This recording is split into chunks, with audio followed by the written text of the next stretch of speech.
Good afternoon to those of you on the East Coast, and good morning to those on the Central and the Pacific time zones. Those following from Europe, from Israel, from parts abroad, we want to wish you a good evening.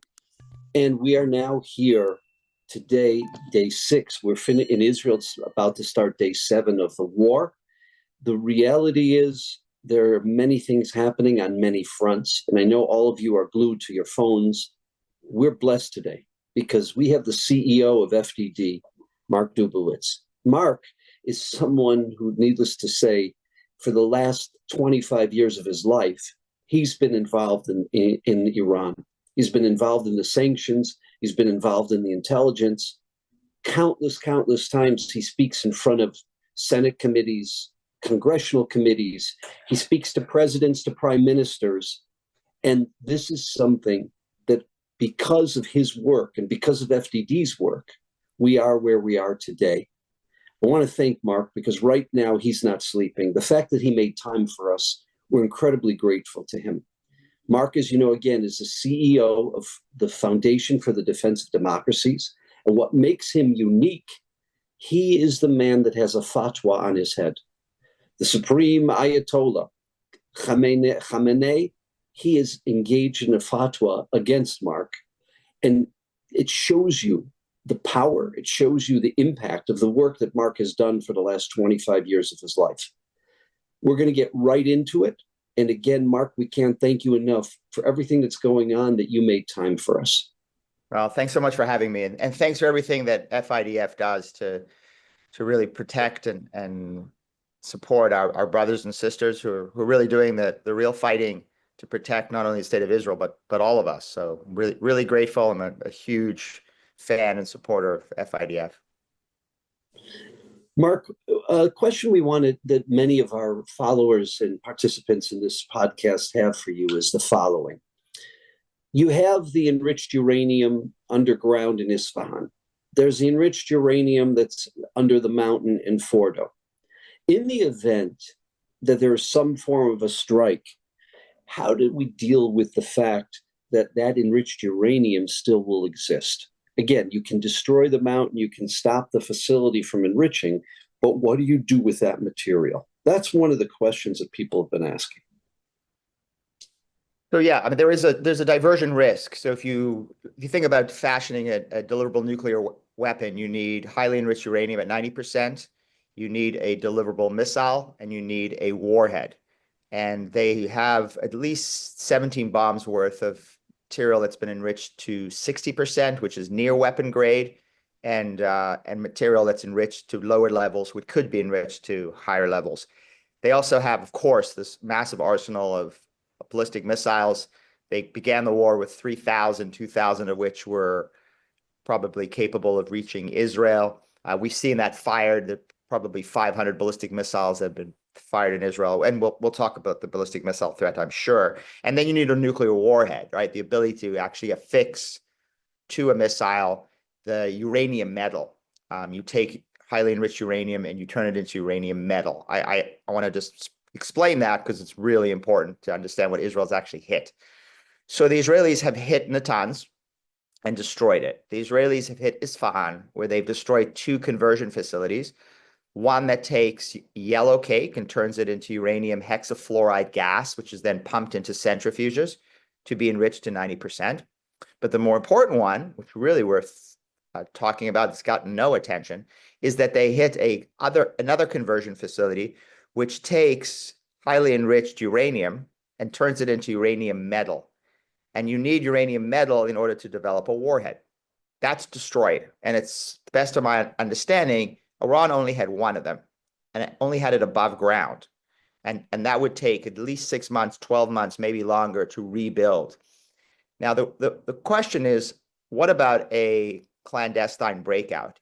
You know, if you've got highly enriched uranium, if you have still hundreds, if not thousands, of advanced centrifuges that haven't been destroyed, and if you had a facility at Fordo or another facility, or certainly one that you could build under a mountain in dark tunnels somewhere else, then the Iranians still retain the capability for a nuclear weapons breakout. Now, the only block against that is they don't have uranium metal because the conversion facility has been destroyed. And to the best of our understanding, according to US and Israeli intelligence, they haven't yet built the warhead, which is why it was really important that Israel killed the 14 nuclear weapons scientists that were on their list. I think their list was 15. They got 14 of them. This is like taking out, let's say, Robert Oppenheimer and his 13 top nuclear weapons scientists in the Manhattan Project in, let's say, February of 1945, months before the Trinity test, when the United States tested a nuclear bomb. So they've taken out key and critical nodes of that nuclear weapons architecture, the ability to create uranium metal, the ability to turn that uranium metal into a warhead, the nuclear weapons scientists who are capable of doing that, and the one key enrichment facility at Natanz, but Fordo is still standing. So that's essentially what's happened, but the risk of nuclear weapons breakout still remains. And we can talk about how quickly could the Iranians replace it? Do they still have nuclear weapons scientists who could do the work? And what the United States may do or may not do. If you could take us in that direction, because and I just want to make sure we understood what you said. The fact that this enriched material, the uranium that's enriched to 60% still exists, there still are a number of steps moving forward. Besides continuing its enrichment, it has to be converted into metal, which can be put onto a bomb. So they're still, at this point, still a few months away from all of the above. Yeah, I mean, the real question is on the warhead, and that is who's left in the nuclear weapons program. I mean, there's no doubt there are other nuclear weapons scientists, people who have been trained over the years. The Iranians are very good technically. Their universities are very good technically. Unfortunately, we've also allowed, for whatever God-given reason, we've allowed Iranian scientists to study in the United States and come here and pick up really strong technical skills. But there are a limited number of people who not only have the technical skills, but have the organizational and leadership and institutional skills to run a very complicated nuclear weapons program. And the question is how many of those men are left? And there's no doubt Mossad is hunting them down every day to eliminate as many as possible. I mean, we've been digging into this for years. Our list was probably about 24 top nuclear scientists.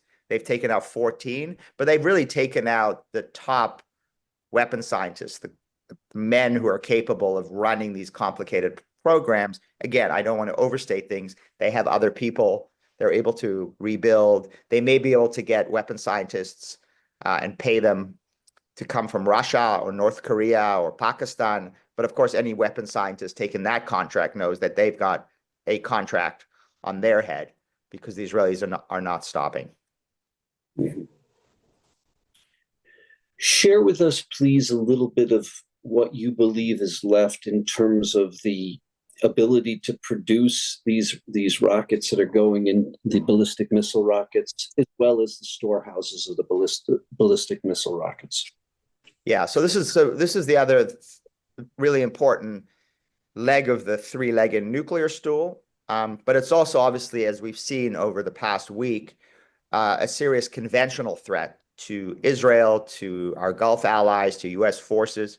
And just to reiterate, they started with about 3,000 ballistic missiles, 2,000 of them, the range to hit Israel. So depending on where you're firing from, that's about a 1,400 kilometer range. And of the 2,000 ballistic missiles, they have short range ballistic missiles. Those are the ones that go about 300 to 1,000 kilometers. They have medium range that go 1,000 kilometers to 3,000 kilometers. They have intermediate range that go 3,000 to 5,000 kilometers. And then they are working on an intercontinental ballistic missile program. These are missiles that go 5,500 kilometers or more. Now, a nuclear capable missile, which would be one that is capable of carrying not just a conventional payload, but a nuclear payload, is defined as a missile that carries a 500 kilometer or 500 kilogram payload, can go 300 kilometers. So that, just to get a sense, the sort of basics, ABCs of missiles. Of the 2,000 that they had, they fired about 500, which brings you down to 1,500. There are reports that Israel has taken out somewhere in the neighborhood of 40% to 50% of that ballistic missile inventory. And most importantly, the Israeli Air Force has been hunting the missile launchers. So we don't know what the exact number is, but there are hundreds of ballistic missile launchers that the Israeli Air Force has taken out. And that is the real constraint on Iran's ability to fire ballistic missiles and continue to fire it. It's their inventory that is depleting as they fire and those missiles get destroyed. And then there's the missile launchers, which they need, obviously, to launch ballistic missiles, which are being taken out every day and every night by the Israeli Air Force. So you see the number of ballistic missiles that are being fired into Israel over the past 6-7 days are dropping every night. Now, that may be a function of the fact that they are conserving what they have left. It may be a function of the fact that they're running out of missile launchers. And I just saw reports this morning that they've started to move their ballistic missile capabilities and launches from Western Iran, closer to Israel, into the center of Iran, because the Israeli Air Force has been hunting them down in Western Iran and taking out these missile launchers. So it looks like their ability to continue firing at Israel is diminishing, but it remains deadly, and one should not be too Pollyannish about what's going on. I keep saying to people, just this is incredible what has happened. The Israeli Air Force, the Mossad, Unit 8200, Amman itself in general, just performed remarkably well. This will be studied in military history for forever. But let's curb our enthusiasm, because Khamenei still retains deadly capabilities. He is a desperate man. He has seen his top command structure taken out. I mean, these are many of his friends and closest associates who've been eliminated. He's deep in a bunker. He's an 86-year-old man. He used to be very calculating, thoughtful, strategic, methodical. He's run circles around multiple U.S. presidents, and I would argue Israeli prime ministers for years. And all of a sudden, he massively has miscalculated. And October 7th was the beginning of that miscalculation. Since then, he's watched the Islamic Republic of Iran be severely undermined and weakened by Israel. And now he's contemplating the possibility of President Trump intervening. He's out on X threatening America, but his calculation and his ability to reason through this is clearly diminished. That makes him potentially more dangerous as we start to think about how else could he lash out at Israel, at the United States, and our interests. And I'm sure we can get into the many ways in which Khamenei could play what he has remaining. If we can continue along the path of the ballistic missiles, they become more and more difficult to eliminate. I understand that the launchers, as opposed to, let's say, a Hamas or a Hezbollah launcher, it's not that easy to hide, even though some of them are underground. Does Israel, from your understanding of things, will Israel need another 2, 3, 4 weeks to severely eliminate not only the number of missiles, but the number of launchers? It's not something that can be done in 2 or 3 nights. It's something that'll take weeks. Can you go into that and elaborate that? Because that ballistic missile challenge is a challenge to American forces, to Sunni nations. Obviously it's a challenge to Israel. Yeah, there's no doubt. I mean, the Israelis would need, weeks, I don't know, maybe months to eliminate everything. I don't think the goal is to eliminate everything. I mean, first of all, these missiles are being launched. First of all, they're being stored in underground missile cities. I mean, these are elaborate tunnels that have been built where the missiles are stored. They're missile launching pads that are closed and all of a sudden open. The launcher pops out, fires the missile, and the launcher goes down. They're on trucks, right, that are remote launchers that are driving around, also, difficult to detect and difficult to eliminate. So one has to not, again, understate the complexity of the operation that the Israeli Air Force is engaged in, but it's been incredibly successful in just a matter of a few days. I don't think, again, the goal is to eliminate entirely Iran's ballistic missile capabilities. That would be a long operation. I don't think Israel's in the state to be in a multi-week or certainly multi-month war with Iran. I do think it's just taking out as much of the deadly capability as possible, and then also taking out the ability of Iran to replenish its missiles. I mean, what Israel had done in October of last year is it took out key equipment, these planetary mixes, and the precursor chemicals that you need to rebuild your solid and liquid fuel missiles. And we've seen reports in the past couple of days of flights from China to Iran, cargo planes coming in. I have no doubt those cargo planes are full of military equipment and potentially these precursors and planetary mixer replacements that will allow Iran to increase its ballistic missile production capability, which actually had been reduced by 93% in the October strikes, and certainly has sustained severe damage in these strikes. But again, China, maybe to some extent Russia, will help and is helping Iran rebuild.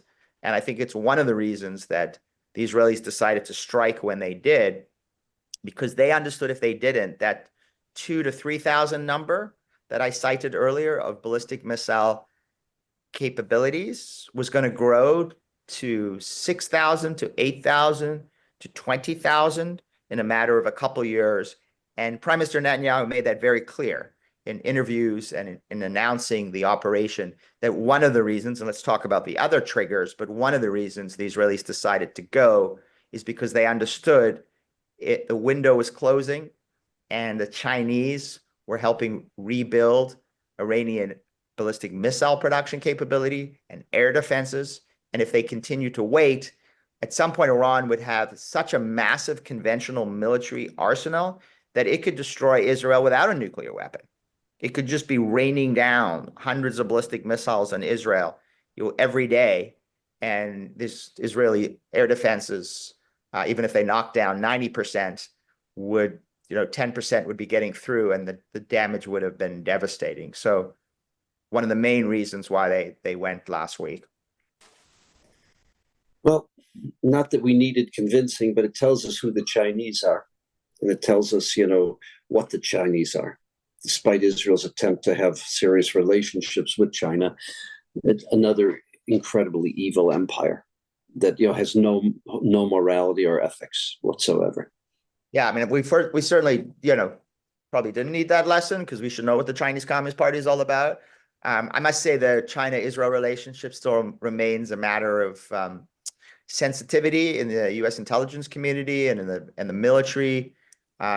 So to the extent that Israel has finally now understood who China is and will continue to distance itself from China economically, technologically, I think that certainly redounds to Israel's benefit. It's not a good look for Israel to be selling ports to Chinese companies or allowing Chinese companies to bid and win tenders for building public infrastructure, or letting Chinese money flow into Israeli venture capital and Israeli tech, or having Israeli universities with joint research and development partnerships with Chinese universities. One always must understand that there's no such thing as a private Chinese company. There's no such thing as a private Chinese university. There is no such thing as a company or an entity or an individual in China that is not linked to the Chinese Communist Party, not linked to the Ministry of State Security, not linked to the People's Liberation Army. That the entire state is mobilized around challenging the United States militarily and technologically. So yeah, I think good wake-up call for the Israelis to continue doing what they're doing and have been doing, which is distancing themselves from the Chinese Communist Party. In terms of airstrips in Iran, we know that the primary airport has been, so to speak, crippled. What about other airstrips? Can Russia, can China today, as we speak, get materials to the Iranians? Look, they can. There are many airstrips around Iran. It's a big country. It's 2.5 times the size of Texas, so you can imagine there's lots of places to land. The Israelis obviously they'd have to be very careful. I don't think they are prepared right now to go bomb Chinese or Russian cargo planes. I think they need to send a warning, but I think that would obviously be a significant escalation with Moscow and Beijing. So the question is, how much destruction can they wrought and do it quickly enough to make replenishment and rebuilding much more difficult? And again, you also have to not just have materials, but you have to have people in the command structure of the Revolutionary Guards, of the military, of the intelligence services, of the nuclear program, who are capable of directing people to replenish and rebuild. And Israel is going after these people and taking them down in a decapitation campaign that is trying to eliminate not just material, but eliminate personnel, which is even more important. Two questions in terms of that. Those eliminating the leadership, be it those who oversee the ballistic missile program, those who oversee the nuclear program, those who are the heads of the IRGC, the Iranian Air Force, et cetera, are those Iranian operatives on the ground working with Mossad, meaning they're Iranians who hate and despise the tyranny of the regime that are doing this? Or is it possible that we're actually bringing people into Iran to do this? So the IDF has been actually quite interesting in that respect. For the first time in its public statements, it's acknowledged that it's not just Mossad operatives that are operating on Iranian soil, which again is that's a big admission to be making that publicly, but also Iranian agents. And that underscores what I think everybody has known, which is that there's a huge pool of Iranians from which Mossad can recruit, because the vast majority, 80% of Iranians, despise the regime, want to see the regime go down, and also are prepared to undertake these dangerous missions on behalf of their country, but also because they are being recruited and paid by Mossad to do so. So Mossad has created a significant network of Iranian agents that have deeply penetrated the highest echelons of the military, security, and nuclear apparatus.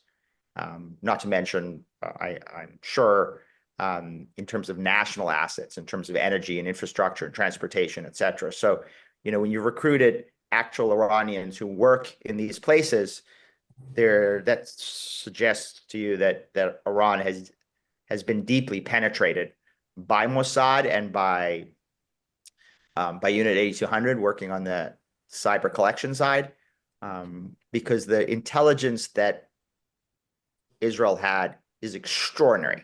I mean, it has surprised even those of us who've been working on this for over 2 decades and who have a fairly good understanding of what Israel has and its capabilities. I mean, it's just, I've had obviously many conversations with many relevant people over the years, and so I had some sense of how deep this penetration was, and I was amazed last week at how deep and extensive it is at all levels. And if you're Ali Khamenei and you're sitting in your bunker right now, you've got to be asking yourself, like, what is left of my command structure? I mean, everybody that I've worked with over the years is being picked off one by one. And Israel's made it very clear they also can find Khamenei and kill Khamenei, and could have killed Khamenei in the first days of the operation. And there's been a story going around, I'm not sure it's true or not. It sounds true that President Trump warned Bibi not to kill Khamenei. But if you're the supreme leader, you got to know that the Israelis could take him out at will.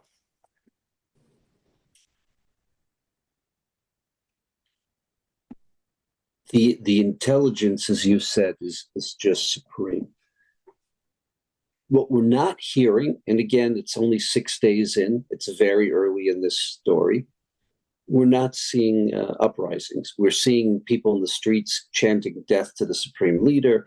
We're seeing people burning images of him and pictures of him. But, we haven't seen the Kurds, the Azerbaijanis, the Yazidis, the Sunni Muslims. We haven't seen them, so to speak, working together with local police, law enforcement, working with the local army to overthrow the IRGC, to overthrow the regime forces. Any thoughts, anything you're hearing in that area? And again, just because we haven't seen it until now doesn't mean anything. It's very early in the game.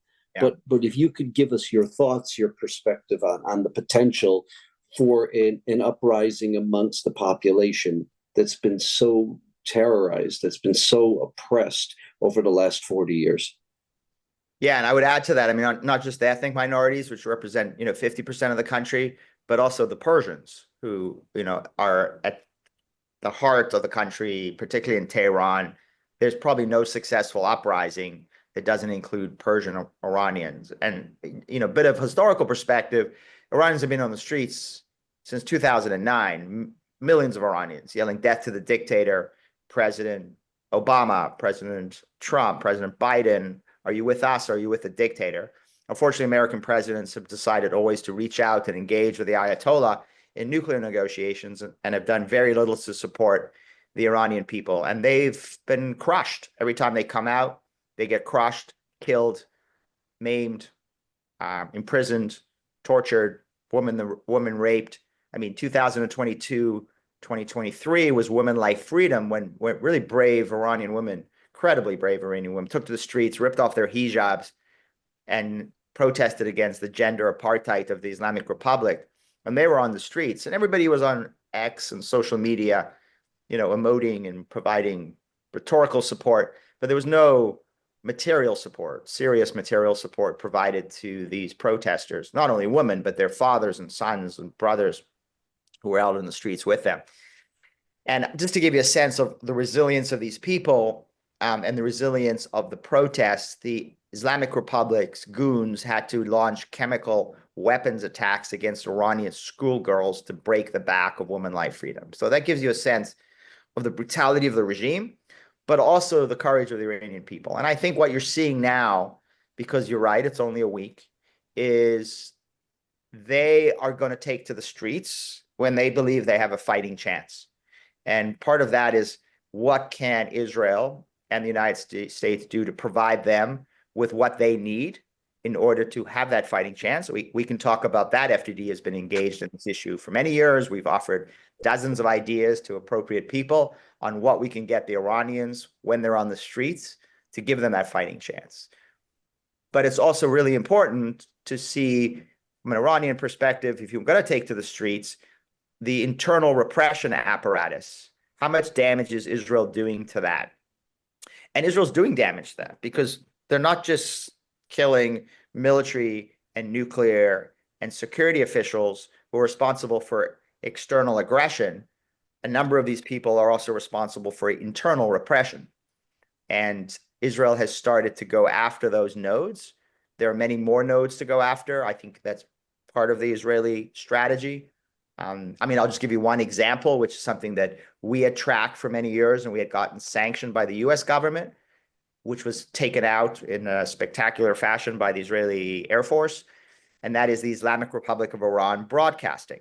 That is the propaganda arm, state TV, which has been on 24/7, trying to rally Iranians around the flag. And it's also a key communications network for the military.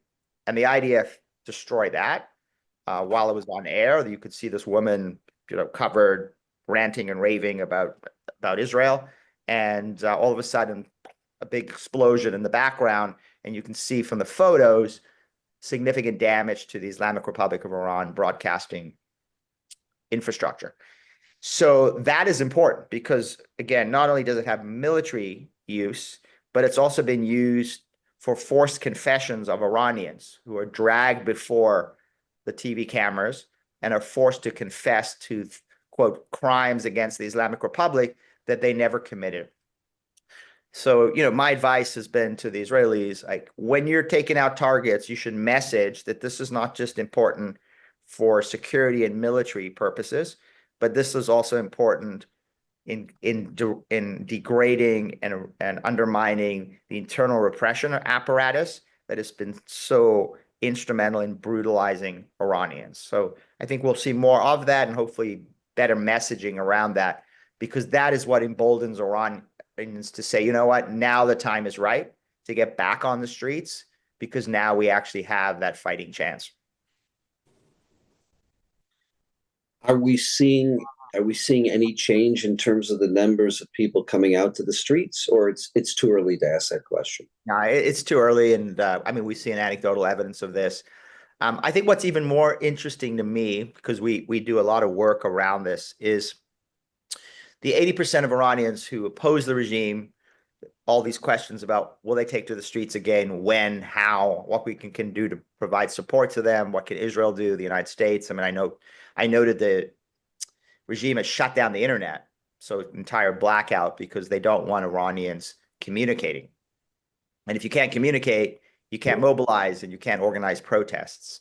And you also can't be getting in information from overseas about what the truth is as the regime continues to pump propaganda into your networks. The Elon Musk has turned on Starlink. So now you have Starlink satellite coverage over Iran. And we've been advocating for him to do this for years. It's, unfortunate it took this to actually trigger it, but okay, God bless, it's happened.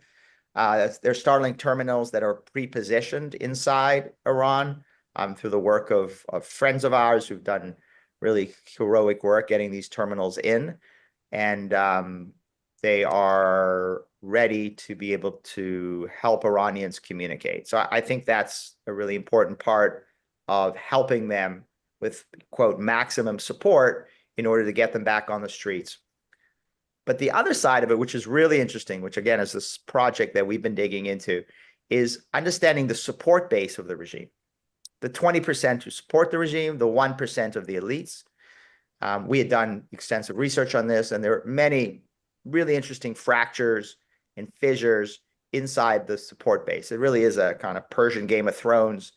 A lot of factionalism between the IRGC and the Ministry of Intelligence and the Basij and the police and the clerics and the business community and other elites. And what we're seeing is evidence that Iranians in that support base who are poor are watching the elites, by the way, who've been making all this money over the years, some of them hightailing out of the country, and are saying, wait a second, you're leaving us here. You didn't build us shelters. Our electrical grid before these attacks was not operating. We were getting rolling blackouts. We didn't have enough fresh water. Our economy is reeling, and we're about to face not only the Israeli attacks, and the Israelis are being very careful not to target civilians, but a long, hot summer without electricity, without water, without wages. And all of you who've made millions in corruption are trying to find a way out of the country. So a lot of anger in that support base of the regime, a lot of discussions. I don't want to get into it in a lot of detail on an open Zoom, but a lot of really interesting discussions taking place in Persian social media that really point to growing discontent within the support base. Now, obviously, also within the support base are people are saying, let's double down, let's rush for the bomb, let's light up every front, let's activate our sleeper cells and go after Israeli and Jewish targets, let's bomb the Saudis, let's bomb the Emiratis, let's hit the U.S. forces, let's close the Strait of Hormuz. What I'm starting to actually spell out are the moves that Khamenei could make that I alluded to early. He's getting a lot of pressure from regime elites, particularly in the Guard Corps and in intelligence services, who are saying, we're taking a beating, we've got to strike back. And so you're seeing that interesting discussion take place in the support base of the regime. I would argue, because I think we Americans and Israelis, you Israelis, have actually been a victim of this, because Iran, China, Russia, Qatar have been running these influence operations against us for years in order to intensify the fractures and fissures within our societies, and have been really successful, right? They didn't create the fractures, they pre-exist, but they've been intensifying them. And so you can see how they've weakened our democracies, turned us against each other through very patient, very targeted, and sustained influence operations that they've run against American and Israeli society. It behooves us, I would think, to flip the script and run influence operations against the Islamic Republic and intensify these pre-existing fractures and fissures within the support base. Why is that important? Just practically speaking, let's say you can convince the Iranian police or some percentage of them not to come to the streets and crack heads. So all of a sudden, the security and repression apparatus that Khamenei relies on in order to beat down Iranians as they come to the street, he can no longer rely on it, right? Police officers, soldiers, others are beginning to say, you know what?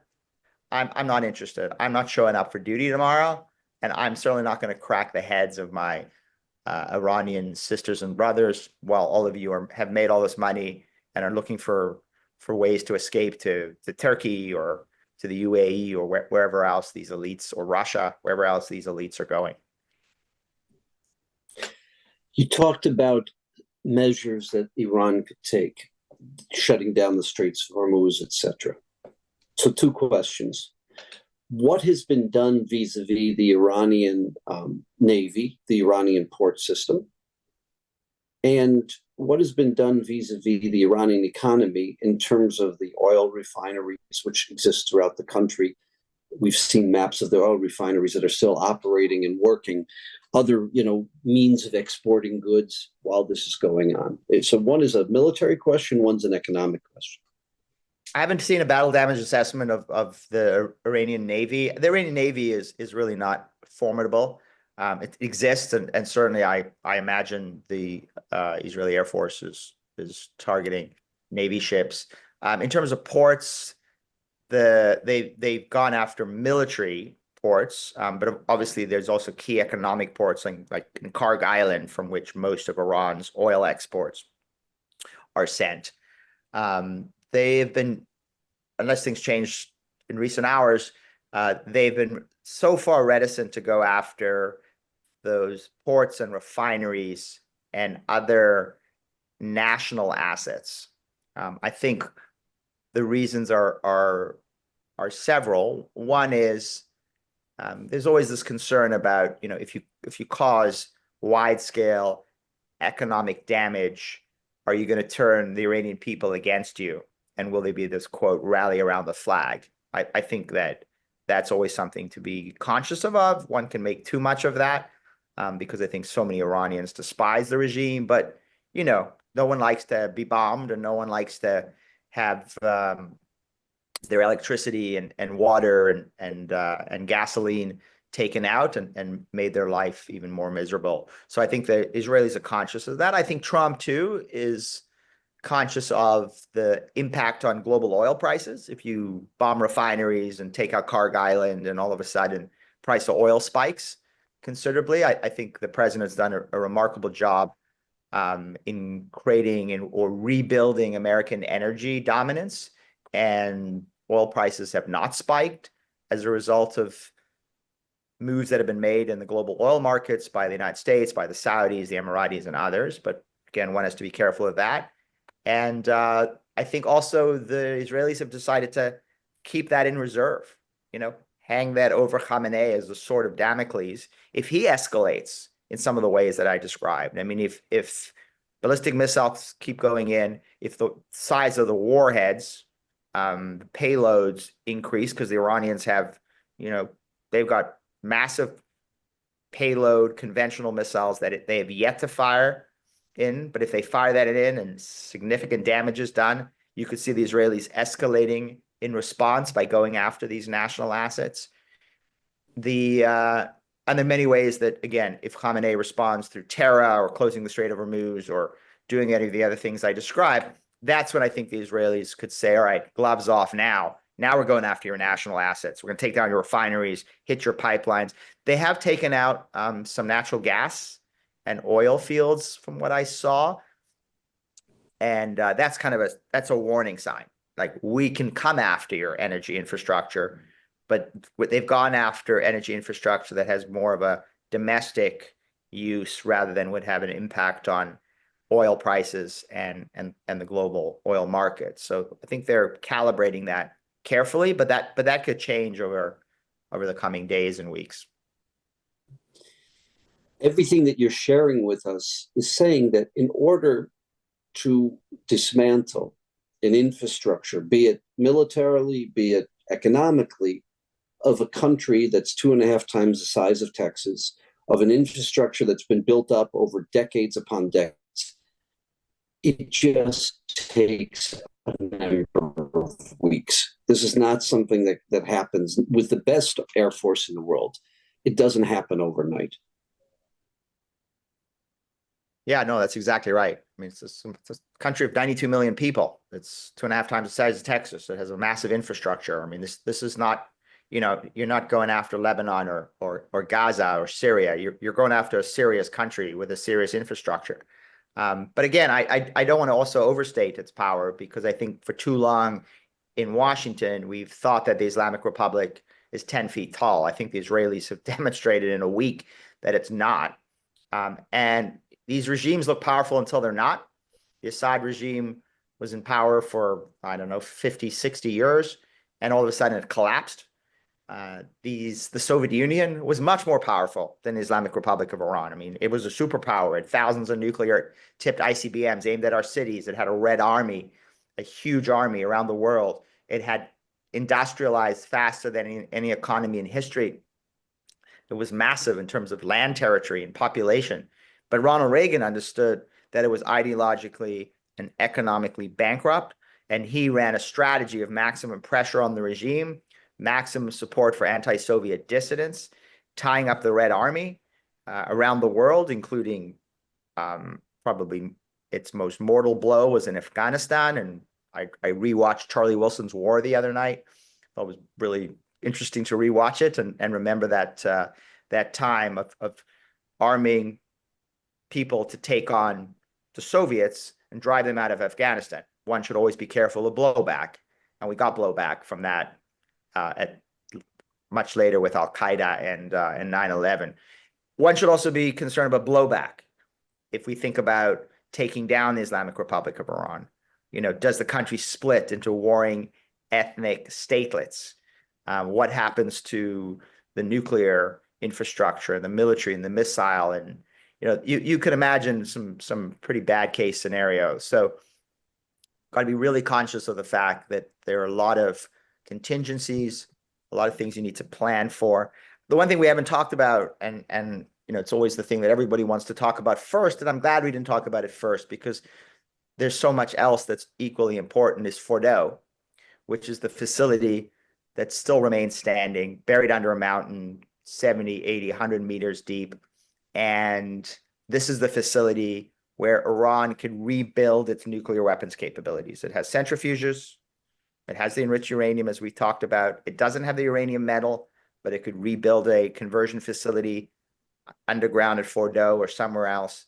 And without dealing with Fordo, Iran can emerge standing with a nuclear weapons infrastructure that will allow it to go to the bomb. And so that's the decision the president of the United States faces today. B-2 bombers and massive ordnance penetrators, 30,000-pound bombs that can slice through the mountain, slice through the concrete, and destroy that facility, or threaten to do that, as the president seems to be doing, mobilize U.S. forces, move U.S. military assets, and make that final offer to Khamenei. Your choice is Oman or Fordo. And that is, we're sort of moving to that binary decision represented by those two geographies. Oman, come back to the table, send Iraqi back to negotiate. Witkoff is waiting. Let's talk about a deal that dismantles your program peacefully with zero enrichment and shuts down permanently Fordo and these other facilities, or we are going to use the U.S. military and the U.S. Air Force to take it out. And, at this point, I think the president's interesting because he's embracing Israeli successes. I noted yesterday, he says, we own the skies. We own the skies. That's great. Ronald Reagan used to say, and it's one of my real fundamental beliefs about operating in Washington, if you want to get anything done in Washington, give other people the credit, right? members of Congress and senators and people in the administration and give them the credit. And it's amazing how much impact you can have if you give other people the credit. Well, it's amazing how much impact the Israelis have had and how much they could have if they're giving President of the United States the credit. He's been talking about the power of U.S. military equipment in this operation, and he's moving to define this as a potential U.S. success. And that's great. I mean, I think the IDF spokesman should be messaging less about the incredible competency of Israeli pilots and more about the incredible competency of American fighter jets, right? It's a way to message and continue to reinforce to the president this potential success that he could have, which would define his legacy as being the American president who finally, after decades and multiple presidents, was the one who put an end to Iran's nuclear weapons program. That would be something that he would deserve credit for. And I think not everybody would give him credit for it. He ain't going to win a Nobel Prize for taking care of Iran's nuclear weapons program. But I think, as he's increasingly admitting, the Nobel Committee will not give him a prize for bringing world peace. So this is an opportunity for the president. And I think the coming days are going to be decisive as we find out which decision did he make, Oman or Fordo, and more importantly, which decision did Khamenei make? Negotiations ended peacefully, or have the United States intervened militarily? And I'll just end my long answer to your question with this. For Khamenei, he has always understood that the only force on the planet that could permanently take down the Islamic Republic is the United States military. The Israelis can do serious damage to that. They have. They'll continue to do so. But the United States Air Force is regime ending, and he could lose the Islamic Republic. And he has always understood that the nuclear program is his queen, and the regime is his king, and the queen is there to protect the king. Well, if you're faced with a choice on the chessboard that you may lose your king in a checkmate, if you continue to hold on to your queen, you may be willing to sacrifice that peace in order to preserve the king and the regime. That increasingly may be factoring into his calculations, because this is an interesting tidbit of history, and I'm not sure how many folks know this, but Iran and Iraq fought a brutal war. Over 1 million people were killed. It's an 8-year war. And Ayatollah Khomeini was the supreme leader. Ali Khamenei and former Iranian president Rafsanjani at one point went to Khomeini after the United States had accidentally shot down an Iranian passenger airline. And the United States was apologizing, promising compensation. It was accidental. But in the minds of these people, these Iranians, there was no way the United States would make that mistake. This was actually intentional, and this was a sign the United States was about to intervene on behalf of Saddam. They could fight Saddam, and they would keep fighting him in the trenches for years and sacrificing lives. They could not take on the United States and the United States military. So Khamenei, the current supreme leader, at that time, goes to the supreme leader Khomeini with Rafsanjani, and they say, Mr. Supreme Leader, it is time to end this. You must drink the poison chalice. We need a ceasefire with the hated Saddam. And Khomeini says, and then he says famously, historically, I'm ending this war. I'm drinking the poison chalice. Well, that was, 35 years ago, 37 years ago. It is ironic, it's an irony of history, that same Khamenei who gave that advice to Khomeini is now the man who's going to have to make a decision about whether he's prepared to drink the poison chalice and either do a deal with the United States, or if not, see the potential destruction of not only his nuclear weapons program, including Fordo, but also the potential destruction of his entire command structure and potentially economy, and potentially the end of the Islamic Republic. So history rhymes, but sometimes it actually repeats. And in this case, it may repeat itself. Last question for you, and I keep going back to this, and this is something that America has to provide. The Israeli Air Force and the Israeli Defense Forces, time is on their side. Well, I'm not sure about that. I'm not sure the Israeli. I want to be careful, and yes, time is on their side in the sense they own the skies. They can continue taking out infrastructure and eliminating key personnel. But I worry that the Israelis are running out of arrow interceptors. I worry about this ballistic missile capability that still exists and the extent to which Khamenei can continue to fire missiles at Israel and keep Israelis in their shelters. And unfortunately, in some cases, even with a 90% interception rate, that's 10% that are getting through. So we've seen, dozens of Israelis killed and hundreds of injured. Obviously, it has a major impact on the Israeli economy. So I don't think Israel wants to fight a long war against Iran. If anything, if you think of the two models of Israeli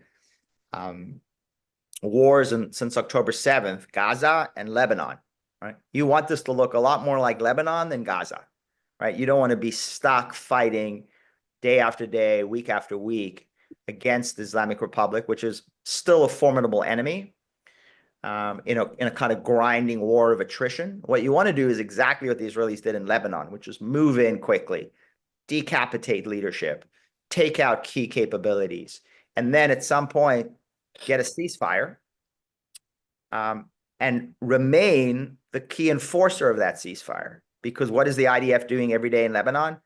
They are calling up through intermediaries the Lebanese government and the Lebanese armed forces, and they're saying Hezbollah is there, missiles, launchers, go take care of them. And sometimes the Lebanese armed forces goes and disarms Hezbollah. More often than not, the IDF goes, gives them time, and then after a certain period of time goes and takes out Hezbollah terrorists and capabilities, right? It's been a huge success story for Israel, right? It's been a massive win. So Lebanon's been a massive win. Gaza, we'll see how Gaza turns out, but the law of diminishing returns, as they say, is kicking in Gaza, and there's still hostages there. There's still, Hamas capabilities, but at some point, you don't want to be in a grinding war of attrition, because that plays into Khamenei's trap. He's absolutely set that trap for years. He's going to weaken and wear out and exhaust Israelis in kind of endless wars against proxies. Well, now there's a war that's come out of the shadows, and you don't want a grinding war of attrition between Israel and Iran. Khamenei will pay the price for that, but Israeli society is incredibly resilient, as courageous, and as remarkable as Israelis are. I mean, the most incredible people on earth. They don't want to be in a months long war with the Islamic Republic. So I just put that out as a cautionary note. I'll tell you where I was going with that question, because even the war in southern Lebanon and in Dakhia, it was 2 months. It started in late September and went through November. Yeah. I guess what I'm asking is, we're 6 days in Israel, it's starting to become the 7th day. Yeah. When I say that time's on Israel's side, people are calling, you've got people across the world saying, shut it down, trying to stop Israel.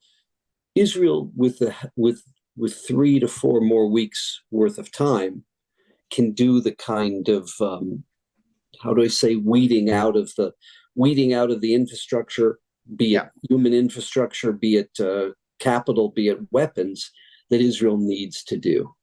That's what I'm saying. When I say time on Israel's side, they could use 3 to 4 more weeks. Yeah, I mean, I don't know. Yeah, I agree with you. I don't know if it's 3 more weeks, 4 more weeks. That is a intelligence and military question. I mean, in terms of, if we have this much time, how much more damage can we do? I do want to sort of, again, bring us back. The most important thing right now is that Khamenei emerges without a nuclear weapons program. That is the most important thing. Everything else is important, right? Taking out ballistic missile capability, taking out key command structure, creating the conditions for Iranians to come back on the streets and be able to create an internal challenge to the regime that that massively distracts them, forces them to divert resources to internal uprisings, and therefore have less resources and less focus on what they can do externally. All of that is important. The most important thing is that Khamenei does not emerge with the ability to produce nuclear weapons, because if all of this will be for naught if the Iranians are able to preserve that infrastructure and then break out at a time of their choosing to a nuclear weapon. And that is the absolutely most important thing. So if you can do that militarily, and if Trump can order the U.S. Air Force and destroy Fordo, and between the U.S. Air Force and Israel, have a few more days, weeks, whatever it is, to like absolutely eliminate that infrastructure, then that would be good. If, on the other hand, Khamenei says uncle and sends Arakchi to Oman, and the Iranians agree, okay, we're willing to fully dismantle our infrastructure. Trump said a couple of months ago, the Iranians have a choice. The choice is they can either blow up their own nuclear infrastructure under our supervision, or someone will blow it up for them. That was, I think, almost a direct quote. And I think that same choice remains. I think Khamenei has a choice. He can either do a deal where we go in and we blow up their nuclear infrastructure under IAEA supervision and obviously with American involvement, and we destroy and permanently destroy Fordo. And by the way, they're building another site that the Israelis call Salachin, which is going to go even deeper underground. It's near Natanz, and that has to be destroyed before that becomes an enrichment facility. So that's very important that we emerge out of this with a destroyed nuclear infrastructure, so that the Iranians are set back not by weeks or months, but by decades. And if that can be done militarily, we may find out in the coming days that was the choice the president made, or if that could be done at the negotiating table in Oman. The most important thing is that it just gets done. Mark, thank you. What you've shared with us, incredibly insightful. And look, you've committed your life to this, and you've sacrificed, decades for this purpose, which ultimately is not just the safety of Israel; it's the safety of humanity. It's the future of the third millennia of the 21st century. And we're incredibly grateful to you. And especially now in the middle of a war, that you're taking time to educate us, to engage us. We can't thank you enough. I do anything for FIDF. I'm an incredible admirer of your work. My son gave all these bar mitzvah money and raised additional money for FIDF. And you do incredible work. If anyone's interested in more detail on Iran, I have a podcast called The Iran Breakdown. We've dropped about 14 or 15 episodes. Another one comes out today. My colleague Eyal Chulata, who spent 23 years in Mossad and was a former national security advisor for Bennett and Lapid, who's not only studied these things, but has been involved in really fascinating operations and operational planning. He's on my podcast today. So it's called The Iran Breakdown on YouTube, on Apple, on Spotify. Give it a listen, give it a look. And it's really every episode is a master class on Iran, on all aspects of Iran, by really tremendous guests who know a lot more than I do about these topics. And I've learned a lot, and I hope you will learn a lot from it as well. So thank you so much for having me, and happy to come back when we know more. Really appreciate that. To those participating on this briefing, just keep in mind, we just received requests from the IDF right now, both in terms of providing for the reservists, and that we've spoken about the last few days. Not only that, we've had requests for various Air Force squadrons. We've had requests for the Picud Oref, the Home Front Command, who right now is managing the country under these daily barrages, I should say hourly barrages coming from Iran. The needs of these various brigades and divisions of the armies we've been asked to provide for. A lot of it is health equipment, a lot of it is emergency equipment, and a lot of it is basic necessities, that for the soldiers, non-military basic necessities for these soldiers who are sacrificing. We've got tens of thousands of reservists in multiple places, on the Lebanese, Syrian, on the Jordanian border, in Judea and Samaria, and in Gaza. Not to mention, we've got an Air Force. It's not just the pilots. It's a whole apparatus that's required for that. And we've received requests for millions of dollars over the course of the last 6 days. FIDF.org, FIDF.org. We thank you very much.